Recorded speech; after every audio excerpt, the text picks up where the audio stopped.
what are the steps in understanding scholarly articles? They're really dense, right? They're not as easy to read as something like a magazine article, and you can read them differently. You would want to read them differently than you would read that type of source.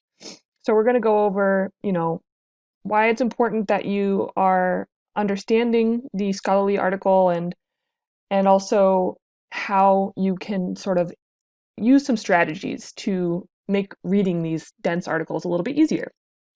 So reading, the first step is what is it saying?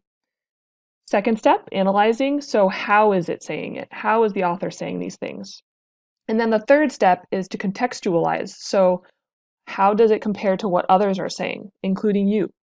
So there's really three steps in digesting these articles and reading these articles. So why is this important? Why this step matters in terms of the step of reading and understanding and digesting the content of these articles? For one, it helps you to avoid plagiarizing. So what we know about from what we know about writing, most of the instances where students have paraphrased incorrectly or used exact words without citation or paraphrased without citation are due to just sort of not fully understanding the article and not responding to it, not engaging in a conversation with it. So really making sure that you're digesting and reading the articles in depth is going to help you avoid um, inadvertently plagiarizing. Patch writing. So this is a concept that is a type of inadvertent plagiarism on it often. So that means it's not intentional, but it involves making small changes or substitutions to a source. So similar to the metaphor of a quilt, where you're sort of cobbling things together. It's a patchwork. Patch writing is similar, where you'll see restating of a phrase with synonyms. So it's the same exact structure of the sentence, and the writer has just replaced certain words with synonyms, right? Using a thesaurus or something. There's the problem with this is there's no. First of all, it's presenting an idea that's not yours as it is your own, but it's also you're not you don't have a voice then, right? So the whole point of this of writing these types of essays is to engage in the conversation and contribute to something that you think is important. You want to contribute your own voice, your own independent thought. So here's an example of patch writing. So in the original, and I'll just read this. This is from an original scholarly peer-reviewed article. A typical city may change following the introduction of new a typical city may change following the introduction of new commute technology. The demand for daytime parking will be shifted to the periphery, allowing for the rise of downtown land rents. So this is an article talking about how self-driving vehicles might change a city's makeup. Patch writing would be typical cities may change with self-driving vehicles. So you see there's just new commute technology has just been swapped out for self-driving vehicles. And you can also see with the bold area next, daytime parking would be shifted to the periphery, enabling increases to downtown rent.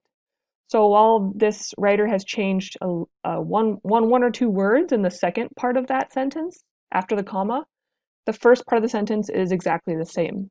So whether or not there's some sort of copying and pasting going on, or it's altogether in a different word, it's still going to be considered patch writing and still plagiarism, right? Because you've taken the voice of the author, you've taken their sentence structure, sometimes even word for word, and presented it as if it's your understanding of that. So paraphrasing, correct paraphrasing, is you re-articulating a point that an author is making, but reframing it as to what your writing is trying to do, what you're trying to persuade or inform your reader about.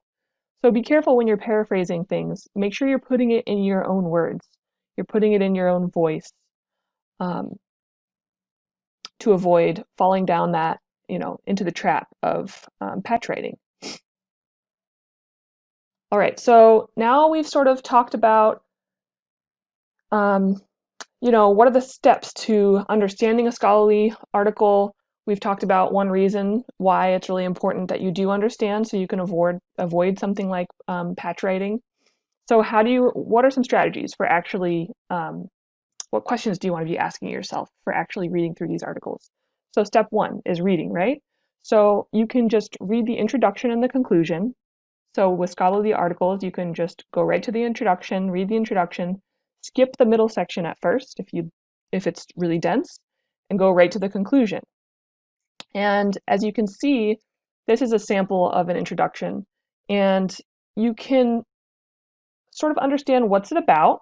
So these questions, what's the main topic issue? What's the main argument? The advent of self-driving cars or autonomous vehicles seems to be a matter of very near future. Right? So you can say, all right, the objective of this paper, this area right in here, is to model and analyze the effects of autonomous vehicles on urban forms. And then you can just jump to the conclusion, this area, and read through the first, paragraph, see what conclusions they've come to. So the demand for daytime parking will be shifted to the periphery. At the same time, lower transportation costs will cause a sprawl in rent, decline outside the city center. So the conclusions that this author's come to as to what's going to be the impact on self-driving vehicles to cities, they've found, that there might be a sprawl of rent, it'll cause a city sprawl and rent may decline outside the city center, while rent within the city center will go up.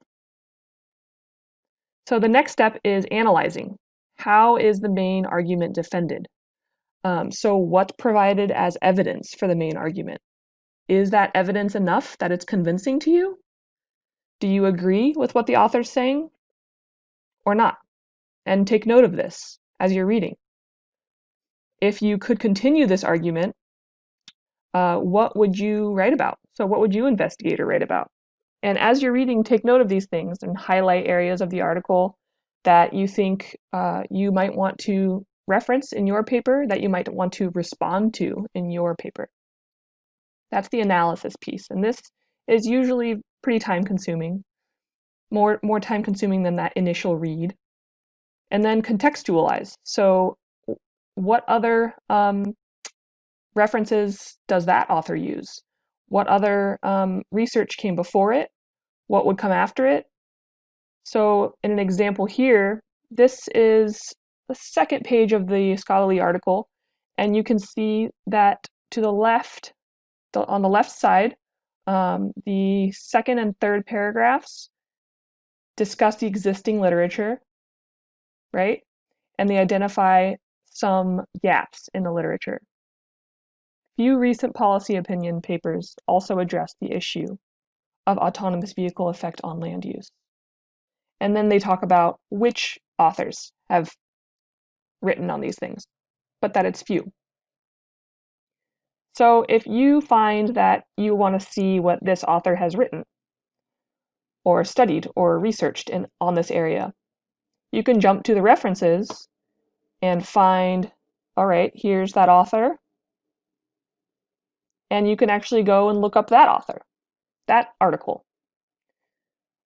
So I hope that helps in terms of the 3 steps: reading, analyzing, contextualizing, and some of the sort of tricks for jumping around the article, reading the introduction and conclusion, then spending more time looking at the evidence and any arguments that the author's making, and then contextualizing it with other research that's been done and what might come after this research, including what might you add to the conversation. All right, well, that's it. That's all I have. I hope this helps sort of explain why spending time with the articles is really important. And the more time you spend thinking about these types of questions and reading through the articles, the easier it will be to come up with your own argument and make a more compelling argument in your essay that's based in research, and you can contribute to that conversation. If you do have any questions about anything, please feel free to email me. Once again, there's my email address. And stay well and good luck on your papers. Thank you.